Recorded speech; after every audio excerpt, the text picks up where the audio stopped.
For more on the latest developments regarding the political stalemate in the Ivory Coast and the Libyan uprising, I am now joined by my colleague, VOA's Daybreak Africa reporter Peter Clottey. Peter just returned from the Ivorian commercial capital of Abidjan. Good afternoon, Peter. Good afternoon, Shaka. Of course, the other week I was saying good evening, Peter, because you were right there in Abidjan. Absolutely. What surprised you while in Abidjan, Peter, especially given that earlier on you had actually been reporting the story from Washington? Well, Shaka, one of the surprising things was that the rebels were shooting indiscriminately at unarmed civilians and creating chaos and creating fear among the people. It's quite surprising that they do not wear uniforms, they come, shoot at people and disappear among the population. So Abidjan, which usually is bustles with a lot of energy and a lot of life in the evening, basically has ground to a standstill. Most of the business owners of nightclubs and restaurants in the capital complained, rather sadly, that because of the violent clashes between the rebels and supporters of President Laurent Gbagbo, they are really suffering in their pockets. And those kinds of things really is saddening, because I know Ivory Coast firsthand. Growing up, I went there frequently from neighboring Ghana. But, the situation is such that it's bad. I visited a place where I went the next day and there was a bullet in the living room of the person I visited. And it was quite scary. He basically had to tell one of his family members to come and pick the daughter up from the house, because it's not that safe for anybody. So people are really scared in the capital, commercial capital, I should say. Now, Peter, it's very interesting that you said that the rebels were shooting at civilians indiscriminately, and yet the story we keep getting really from Washington at least is that most of that sort of indiscriminate shooting is actually coming from the soldiers of Mr. Laurent Gbagbo. Well, Shaka, those are the reports that we keep getting. But when I went on the ground, I saw things totally differently, because the reports were such that it's the army, the gendarmeries, or for that matter, the police that were shooting indiscriminately at the police. What I saw was totally different, because you did not see people who were shooting. They did not have uniforms on, and obviously they were not in support of President Gbagbo. They want President Gbagbo to step down. Several analysts I spoke to about same thing said the objective of the rebels is basically to ensure that the country becomes ungovernable and President Gbagbo cedes power to the internationally recognized leader Alassane Ouattara. So these are two different things that I saw on the ground and what we hear from reports that come out of the country, Shaka. What about the fact that we do have a very large UN peacekeeping force on the ground, and most of the reports they come up with seem to contradict what you are telling us? Well, it's true. I raised some of these issues with some of the UN officials, and they say that they are impartial militarily, although they support the fact that Ivorians voted for Alassane Ouattara. But I said there were clips shown of the UN aiding some of these rebels to make the country ungovernable. The officials of the UN sharply denied those accusations, saying they were figment of somebody's imaginations. But some of these reports that we are getting might not necessarily represent the total picture that I witnessed in Ivory Coast, Shaka.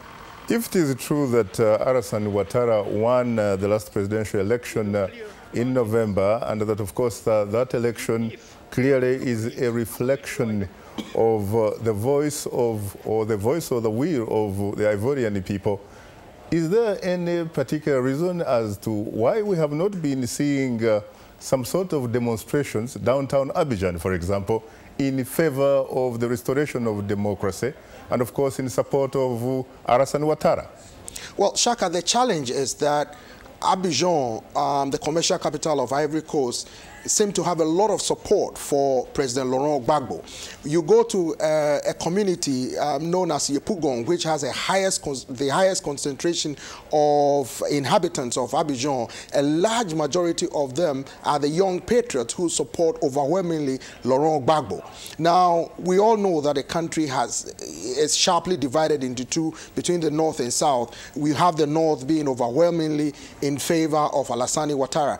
Although the rebels that support Ouattara control Abobo, Ajami, and other areas, the areas they support are not as overwhelming. Now, the issue is that if the rebels are able to take over Yepougon, because when I was there was heavy clashes. There was heavy clashes between the young patriots and the rebels. The analysts told me that if they take over Yepougon, that could possibly force Laurent Gbagbo to step down, because he has his highest concentration of support in Abidjan, in Yepougon, Shaka. There are some, Peter, who say that part of the reason Gbagbo and his supporters are not ready to cede power to Ouattara and his backers is because, at least in their view, they feel emotionally attached to the land. They feel that they are the owners, in fact, of the Ivory Coast, whereas people like Ouattara and his supporters are either people who formerly came from neighboring countries like Burkina Faso, like Mali, like Liberia and Guinea-Conakry, and that their children really those children of migrants who really came to make a fortune or to work in the cocoa industry. Did you find any evidence on the ground to that effect? Well, you have a point, and to some large extent, there were several people who expressed those sentiments when I spoke with them, when I went in the middle of the street, including Yepougon, Ajami, Abobo, Kumasi, and the rest of the places that I visited. One of the other aspects of the concerns of supporters of Gbagbo that I spoke with is that they think that there is a mighty hand from the international community who want to remove President Gbagbo from power and enforce force Alassane Ouattara on them. Supporters of Alassane Ouattara say, well, he won a legitimate election, hands down, and President Gbagbo basically sat there for his opposition leader to win, and now he cries foul. So these are some of the back and forth accusations and counter accusations ongoing in Abidjan at the moment, Shaka.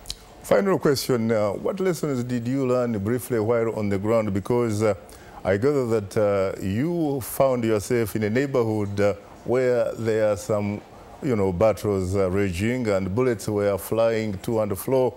Did you for a moment wish that in fact you should have had an opportunity at least to take a very brief military training so that you could have been ready for that particular assignment? I think I should have had some military training before going to Ivory Coast, because the situation there is very dangerous, because you don't know who is going to do what at any moment. People are living day to day in fear. A majority of the banks have closed down. People are basically scared. People shoot indiscriminately.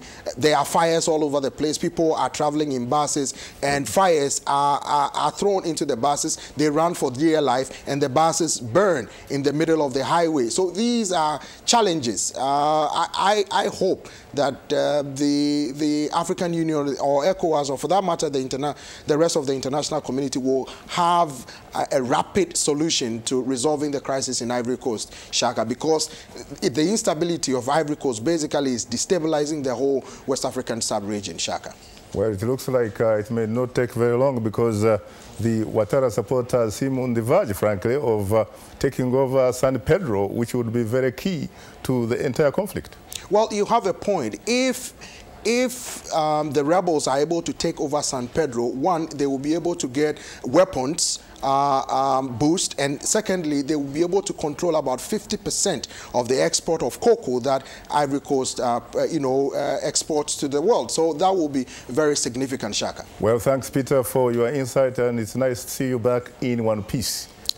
Thank you very much, Shaka.